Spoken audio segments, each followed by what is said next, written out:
તમે બાલાજીની વેફર તો બહુ ખાધી હશે. આજે આપણે બનાવીશું એકદમ બાલાજી જેવી વેફર ઘરે જ એકદમ સિમ્પલ રીતે. તો વેફર બનાવવા માટે આ રીતના લાલ કલરના લેવાના છે બટેકા, જે સ્પેશિયલ વેફર માટેના જ હોય છે. જો આ બટેકામાંથી વેફર બનાવશો તો એકદમ બાલાજી જેવો જ ટેસ્ટ આવશે.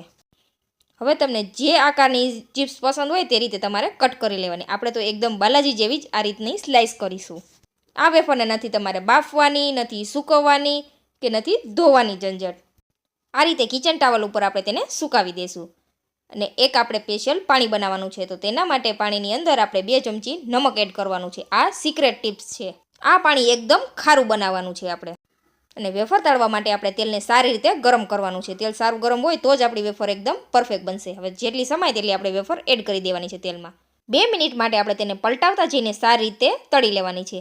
હવે જે પાણી બનાવેલું હતું તેમાંથી 1 ચમચી પાણી આપણે તેલની અંદર ઉમેરવાનું છે અને ફરી વેફરને ચલાવી લેવાની છે. પછી 1 મિનિટમાં જ વેફરને આપણે પ્લેટમાં કાઢી લેશું. તો તૈયાર છે આપણી એકદમ ક્રિસ્પી બાલાજી જેવી વેફર.